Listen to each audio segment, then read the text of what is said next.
अस्सलाम वालेकुम। 10th class chapter number 15 की एग्ज़ाम्पल स्टार्ट करेंगे।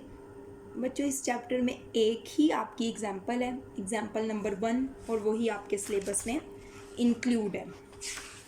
तो फर्स्ट एग्ज़ाम्पल जो है वो है भी ट्रांसफार्मर से रिलेटेड, एक्सरसाइज की भी ट्रांसफार्मर से ही रिलेटेड है। इसको आप देख लें।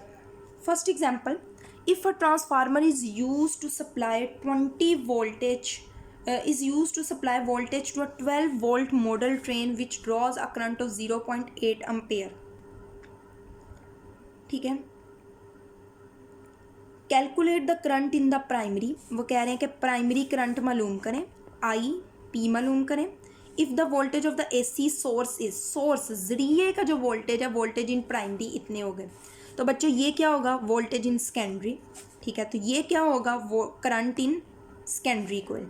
मालूम क्या करना है, वीपी मालूम करना है। गिवन डाटा में बच्चों आप लिखोगे current in secondary coil 0.8 ampere, voltage in secondary coil 12 volt, voltage in primary coil 240 volt, और फाइंड आउट जो आपने करना है वो current in primary coil find out करना है।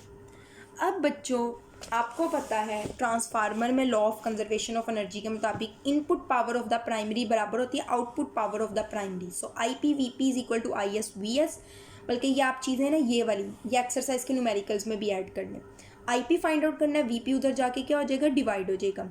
सो आई एस की वैल्यू हमने पुट की 12, वी एस की वैल्यू पुट की 0.8, और वी पी की हमने वैल्यू पुट की 240। इसको सॉल्व किया तो 0.04 आया। और बच्चों यूनिट जो है वो करंट का क्या होता है, एम्पेयर होता है। ये हो गया बच्चों हमारा चैप्टर नंबर 15। नेक्स्ट है आपका बच्चों चैप्टर नंबर 16। चैप्टर नंबर 16 में ना तो न्यूमेरिकल्स एक्सरसाइज में ना एग्जाम्पल में इस चैप्टर का कोई न्यूमेरिकल है ही नहीं। उसके बाद नेक्स्ट आ जाता है बच्चों चैप्टर नंबर 17, जो कि है आपका इंफॉर्मेशन एंड कम्युनिकेशन टेक्नोलॉजी। इस चैप्टर में भी बच्चों कोई न्यूमेरिकल इंक्लूड ही नहीं है, मतलब है ही नहीं बुक में।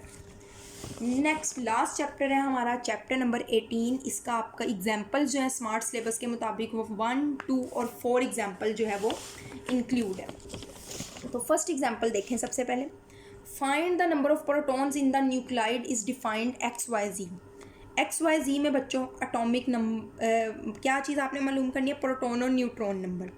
पहले गिवन डाटा में आप क्या लिखेंगे, सिंपली गिवन डाटा में बच्चों आपको पता है ऊपर वाली चीज़ ए को जाहिर करती है एटॉमिक मास को, नीचे वाली जी को जाहिर करती है। तो गिवन डाटा में आपको जो चीज़ दी गई है वो दी गई है एटॉमिक नंबर, और एटॉमिक नंबर क्या दिया गया, 6। फिर आप लिखेंगे एटॉमिक मास, और वो क्या दिया गया बच्चों, 13 दिया गया। फाइंड आउट क्या करना है, प्रोटॉन्स एंड न्यूट्रॉन्स। ठीक है, तो टू फाइंड में आप लिखेंगे, मैं यहाँ लिख रही हूँ टू फाइंड। मालूम आपने क्या करना है बच्चों, मालूम आपने करना है नंबर ऑफ प्रोटॉन्स और नंबर ऑफ न्यूट्रॉन्स। प्रोटॉन्स और न्यूट्रॉन्स की तादाद जो है बच्चों हमने मालूम करनी है।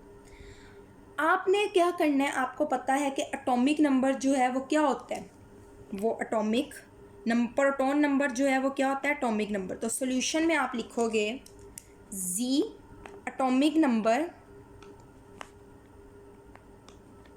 जी is equal to number of proton, proton की तादाद के बराबर है। तो इस तरीके से आप लिख दोगे। सो नंबर ऑफ प्रोटॉन कितने हुए बच्चों, 6 हुए। ये देखें atomic number Z is equal to number of proton which is equal to 6। फिर आपने मालूम करना है mass number, sorry mass number नहीं, आपको कहा गया मालूम करने के लिए नंबर ऑफ न्यूट्रॉन्स। बच्चों न्यूट्रॉन्स की तादाद आपको पता है, न्यूट्रॉन्स की तादाद इसको माइनस करने से आती है। ठीक है, अब आपने एटॉमिक नंबर मैस का फॉर्मूला लिखना है। Atomic mass A is equal to number of proton plus number of neutron. फिर आप एटॉमिक मैस की जगह आप यहाँ पे पुट करेंगे 13 which is equal to 6 plus number of neutron, क्योंकि 6 हमें पता चल गया। 13 माइनस 6 करेंगे तो बच्चों हमारे पास 7 आ जाएगा। ये हो गया हमारा फर्स्ट न्यूमेरिकल। नेक्स्ट जो हमारा इंक्लूड है वो सेकंड न्यूमेरिकल है। सेकंड न्यूमेरिकल देख लें। The activity of a sample of a radioactive bismuth decreases to 1/8 of its original activity in 15 days. Calculate the half life of the sample. वो कह रहे हैं कि एक बिस्मथ एलिमेंट है, उसकी एक्टिविटी जो है वो 1/8 हो जाती है 15 दिन में. बताएं उस एलिमेंट की हाफ लाइफ जो है बच्चों क्या होगी. अब आपको पता है फर्स्ट हाफ लाइफ के बाद रह जाती है 1/2, सेकंड के बाद रह जाती है 1/4, थर्ड के बाद रह जाती है 1/8. तो उन्होंने कहा 15 दिन के बाद 1/8 रह जाती है, तो हाफ लाइफ क्या हुई, 5 दिन बाद ये हुआ, 5 डेज़ बाद ये हुआ, 5 डेज़ बाद ये हुआ. तो इसका मतलब ये हुआ कि इसकी हाफ लाइफ हुई 5 डेज़. तो इसको सॉल्व किस तरीके से आप करेंगे, आप लिखेंगे after first half life 1/2, after second half life 1/4, after third half life 1/8. फिर आप लिखेंगे, आपने मालूम करना है हाफ लाइफ, आप लिखेंगे half life is equal to total time divided by number of half lives. Half lives की तादाद, हाफ लाइफ की तादाद आपको पता चला 3 है, तो 15 तकसीम 3, 15 को क्या करेंगे 15 को 3 से डिवाइड करेंगे तो 5. सो हाफ लाइफ आपकी आ गई 5 डेज. साथ में आप डेज भी ऐड करेंगे. ये हो गया बच्चों आपका सेकंड न्यूमेरिकल. नेक्स्ट है आपका फोर्थ न्यूमेरिकल, बस एक ही रह गया.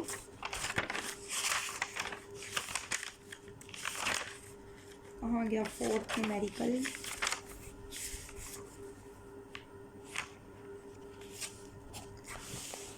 बच्चों फोर्थ न्यूमेरिकल देखें. The carbon 14 ratio carbon 12 ratio in a fossil fuel is found to be 1/8 to that of the ratio in the bone of living animal. कह रहे हैं कि कार्बन 14 और कार्बन 12 का जो कंपैरिजन करें वो 1/4 है एक लिविंग एनिमल के comparison. The half life of carbon 14 is 5730 year. What is the approximate age of the fossil fuel. Fossil fuel की हाफ लाइफ जो है वो क्या है बच्चों. Simply since the ratio has been reduced by the factor of 4, therefore 2 half lives have been passed. बच्चों पहली half life के बाद 1/2 रह जाता है, दूसरी के बाद 1/4 रह जाता है. तो वो कह रहे हैं कि क्योंकि 1/4 हो चुकी है तो इसका मतलब है 2 हाफ लाइफ्स गुजर चुकी हैं. ठीक है, बेशक आप लिख दें after first half life 1/2, after second half life 1/4. फिर आप लिखेंगे age of the fossil fuel 2 × 5730 years, तो ये आ जाएगा 11,460 ईयर्स. बच्चों ये हमारे सारे जो एग्जाम्पल्स वाले न्यूमेरिकल्स हैं वो भी हमने कवर कर लिए हैं. तो आज हमारे सारे न्यूमेरिकल्स जो हैं वो कंप्लीट हो गए. ठीक है, अल्लाह हाफिज़.